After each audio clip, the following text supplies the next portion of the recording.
صحیح. Welcome back after the break. Basit صاحب، یہ روس اور افغانستان کے معاہدے کی کیا اندرونی کہانی ہے؟ ذرا ہمارے ویورز کے ساتھ تو شیئر کریں. بھائی ویورز کے ساتھ ہم بالکل شیئر کریں گے. اس سے کافی ڈسکشن ہو رہی ہے. ایکچولی ہوا کچھ ہو کہ انٹرنیشنل سیکیورٹی فورم پہلا ماسکو میں ہوا 26 سے 29 مئی کو، اور اس میں تقریباً 5000 ڈیلیگیٹس پوری دنیا سے آئے ہوئے تھے. تو آپ اندازہ لگا سکتی ہیں کتنا. اور اس میں رشیا چونکہ واحد ملک ہے دنیا میں جس نے افغانستان کی حکومت کو اس وقت تسلیم کر رکھا ہے، تو انہوں نے طالبان کی حکومت کو بھی دعوت دی کہ آپ بھی آئیے، اور بھی بہت سے ممالک اس میں تھے. تو افغانستان کی حکومت کی جو ڈیلیگیشن تھا اس کو لیڈ کیا ملا محمد یعقوب نے، جو کہ ایران کے ڈیفنس منسٹر ہیں. ملا محمد یعقوب جو ہیں وہ جو افغانستان کے ڈیفنس منسٹر ہیں ملا محمد یعقوب. اور یہ ملا محمد یعقوب جو ہیں یہ ہیں ملا محمد عمر، جو طالبان کی پہلی حکومت بنی تھی 1996 میں، ان کے بیٹے ہیں.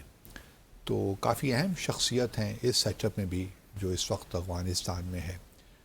تو یہ ماسکو میں انہوں نے لیڈ کیا ڈیلیگیشن، اور ان کی ملاقات بھی ہوئی جو ان کے ہم منصب آپ کہہ لیجئے سرگی کیا نام ہے ان کا، شوئیگو روس کے، تو ان سے بھی ان کی ملاقات ہوئی. اور وہاں پہ ایک میوچل ڈیفنس کوآپریشن ایگریمنٹ ان کا ہوا روس کے ساتھ.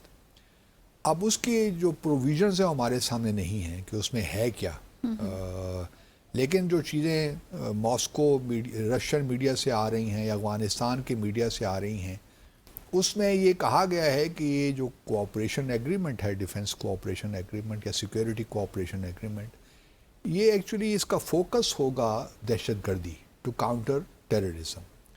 تو اس میں ممکن ہے کہ ان کو کوئی ایسے ملٹری ہیلی کاپٹرز دے دیں، کچھ اور چیزیں دے دیں، کچھ اور اکوپمنٹ ایسا، تو جو کہ ہمارے کچھ اینالسٹ کا خیال ہے کہ وہ پاکستان کے خلاف بھی استعمال ہو سکتا ہے. لیکن جہاں تک رشیا کا تعلق ہے، ان کا کہنا یہی ہے کہ یہ کسی تھرڈ کنٹری کے خلاف نہیں ہے، بلکہ یہ صرف ٹو کاؤنٹر ٹیررزم. اب اس سے دیکھیے ایک بات تو یہ بھی ثابت ہوتی ہے نا کہ رشیا اپریشیٹ کر رہا ہے ان اے سینس طالبان کی حکومت کو کہ آپ دہشت گردی ہیں بڑا زبردست، یا اس کے خلاف بڑا زبردست کام کر رہے ہیں، اس لیے ہم آپ کی مدد بھی کر رہے ہیں. جو کہ پاکستان کے نیریٹو سے تھوڑا سا مختلف ہے، کیونکہ ہم تو یہ کہہ رہے ہیں نا کہ آپ کے ہاں سیف ہیونز ہیں، آپ ان کو صرف نظر کر رہے ہیں ان کی ایکٹیویٹیز کو. لیکن دوسری طرف جہاں رشیا کا تعلق ہے، گو کہ رشیا بھی یہ مانتا ہے، کم از کم ان کی میڈیا کی حد تک جو رپورٹ سامنے آ رہی ہیں وہ بھی یہ مانتے ہیں کہ 18 سے 23 ہزار کے قریب ملیٹنٹس موجود ہیں افغانستان میں، جو کہ دہشت گردی کے واقعات میں ملوث ہیں، جن کا تعلق IS خراسان سے بھی ہے، ETIM سے بھی ہے، ازبکستان اسلامک موومنٹ سے بھی ہے.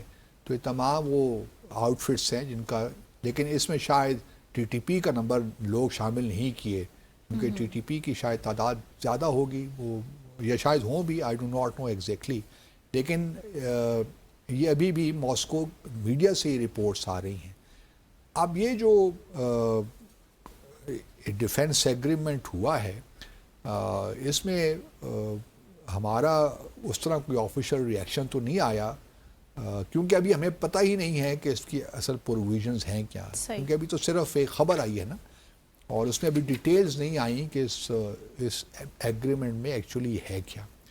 لیکن یہ صرف یہاں تک محدود نہیں ہے. ایک تو ڈیفنس کوآپریشن ہے، پھر اس کے علاوہ اگر آپ دیکھیے تو افغانستان کا اس وقت ایک معاملہ یہ بھی چل رہا ہے کہ رشیا کے ساتھ اور جو ہے ایریاز میں بھی تعلقات آگے بڑھ رہے ہیں. خاص طور پہ فارماسیوٹیکلز، میڈیسنز بہت اب امپورٹ کرنے جا رہا ہے افغانستان رشیا سے، جو کہ ہمارے لیے ایک بہت بڑا پرابلم ہونا چاہیے. ہماری خاص طور پہ جو KP میں فارماسیوٹیکل جو ہماری انڈسٹریز تھیں وہاں پہ، ان کو کافی، بلکہ پاکستان کے دوسرے حصوں سے بہت سی میڈیسنز جاتی تھیں افغانستان. ہمارے لیے تو ایک اچھی مارکیٹ تھی، جو کہ ہم نے اب آبویسلی جب ہمارا ٹریڈ ان کے ساتھ اس طرح نہیں ہے جو پہلے تھا، جی تو دوسرے ممالک کو اگر اسپیس ملی ہے انڈیا کو رشیا کو تو وہ اس کو کیپچر تو کریں گے نا. اور افغانستان بھی تو ہمارے لیے ویٹ نہیں کر سکتا. میڈیسنس تو بھارت ان کو چاہیے, وہ کہیں نہ کہیں سے لیں گے. اور بھارت میں بھی اس وقت ایک ایفرٹ ہے کہ اس کو, بلکہ وہاں پہ کچھ فارماسیوٹیکل جو کمپنیز ہیں وہ جا کے افغانستان کے اندر اپنا سیٹ اپ اسٹیبلش کر رہی ہیں کہ وہیں پہ ہی پروڈیوس کریں. تو یہ بھی افغانستان کو سوٹ کرتا ہے طالبان کی حکومت کو. تو کہنے کا مقصد یہ ہے کہ اس سارے معاملے سے جو ہے روس تو فائدہ ہوگا ہی ہوگا, لیکن انڈیا بھی, بھارت بھی اس سے پورا فائدہ اٹھا رہا ہے. پھر ایک پروپوزل یہ بھی ہے کہ افغانستان کو جو international north south transport corridor ہے نا اس میں بھی شامل کیا جائے, کیونکہ ایک طرف چابہار پورٹ کا بننا, اور پھر اگر آپ کو یاد ہو اس وقت تو چلیے ایران وہ چابہار پورٹ جو شاہید بہشتی ٹرمینل ہے اس میں کام تھوڑا سا رکا ہوا ہے, لیکن اس کا کسی نہ کسی حد تک وہ چابہار پورٹ آپریشنل ہے, کیونکہ اس سے پہلے بھی بھارت نے کچھ ہیومینیٹیرین اسسٹنس بھیجوائی تھی چابہار پورٹ کے ذریعے ہی ٹو افغانستان. کیونکہ اگر آپ دیکھیں تو چابہار پورٹ سے اصفہان تک جو ہے نا وہ ریلوے لنک بنایا ہوا ہے, اور پھر اصفہان سے زرنج دلارام روڈ ہے جو افغانستان کے اندر ہے.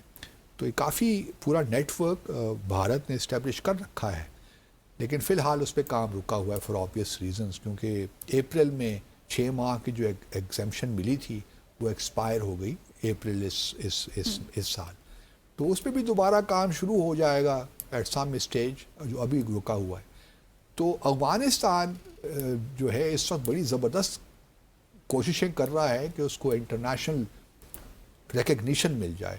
دیکھیں روس نے سارا کام شروع کیا تھا 1979 میں, طالبان ان کے خلاف ہی لڑ رہے تھے. جی اب وہی روس پہلا ملک ہو گیا ہے, اس زمانے میں سوویت یونین تھا, اب روس پہلا ملک ہو گیا ہے جس نے افغانستان کی حکومت کو تسلیم کر لیا ہے. اچھا, اب خبریں کچھ یہ بھی ہیں کہ ایران کی حکومت بھی غور کر رہی ہے کہ طالبان کی حکومت کو تسلیم کرے. کچھ رشیا کا بھی پریشر تو میں نہیں کہتا, لیکن انہوں نے ایک لحاظ سے ایڈوائز کیا ہوگا ایران کو, وہ بھی چاہیں گے کہ یہ سارا جو ہے معاملات طالبان یا افغانستان اور ایران کے درمیان بھی ٹھیک ہو جائیں. تو یہ بھی ایک ہے خبر. ممکن ہے کہ اگلے آنے والے کچھ ہفتوں میں ہمیں ایران بھی شاید نظر آئے, کیونکہ ایران کو اب کوئی مسئلہ نہیں ہے. پہلے تو ہو سکتا ہے نا کہ وہ کچھ, اور پھر دوسری جانب دیکھیے روس نے یہ بھی تقاضا کیا ہے, ڈیمانڈ کی ہے کہ جو 6-7 بلین ڈالر افغانستان کے فریز کیے ہوئے ہیں ان کو بھی انفریز کیا جائے, تاکہ افغانستان کی حکومت اپنے ہیومینیٹیرین اور جو اکنامک ڈیولپمنٹ میں جو ہے اس پہ اسپینڈ کر سکیں. تو ماحول, اور پھر ابھی ریسنٹلی کویت میں جو ایمبیسی ہے افغانستان کی, اس کو بھی کویت کی حکومت نے افغانستان کی طالبان کی حکومت کے حوالے کر دیا ہے. صحیح. تو positive developments are taking place in respect to Taliban کا. پاکستان کو میں سمجھتا ہوں کہ ہمیں تو بہت پہلے کر لینا چاہیے تھا. افغانستان کی حکومت کو ریکگنائز میں ابھی اس بات پہ ابھی تک میرے یہی آرگومنٹ ہے, لیکن چلیے دیر آئے, ابھی بھی کر لیں, ایران سے پہلے کر لیں تو بہت اچھا ہو جائے گا, اور آئی ایم شیور کہ باقی ممالک بھی کر لیں. لیکن ہم نے انیشیٹو اپنے ہاتھ سے کھینچ لیا. ابھی ہمارے اس ترجمان دفتر خارجہ نے ایک اچھا بیان دیا ہے کہ ہم ٹاکس کے لیے تیار ہیں اور بیٹھنا چاہتے ہیں. تو اٹس اے پازیٹیو ڈیولپمنٹ. میرے اپنے خیال میں انیشیٹو اپنے پاس ہونا چاہیے, اور rather than to be reactive ہم ذرا تھوڑا سا پرو ایکٹیو ہو کے چیزوں کو دیکھیں, ریکگنائز کریں جی طالبان کی حکومت کو, ان کے ساتھ بیٹھیں اور ان کو اپنے کنسرنس بتائیں. میں قطعاً نہیں کہہ رہا کہ جو ہمارے خدشات ہیں ان کو بالکل پس پردہ پس پش ڈال دیں, اس کے بغیر تو ممکن ہی نہیں ہے. طالبان ٹی ٹی پی کو تو بہرحال کنٹرول کرنا ہوگا افغانستان کی حکومت کو, اس میں کوئی دو رائے نہیں ہے. لیکن اس کا ہرگز یہ مطلب نہیں ہے کہ ہم بالکل ہی جو ہے ری ایکٹیو ہو جائیں اور دوسرے ممالک کو فالو کریں, یا بس اسی میں رہیں کہ جی ہم نے نہیں کرنا. یہ کوئی پالیسی نہیں ہے میرے خیال میں. صحیح, جسٹیفیکیشنز ہونی چاہیے proper. So let's take a short commercial break ہے. بریک کے بعد واپس آئیں گے اور ذکر کریں گے تحریک طالبان ہندوستان کا.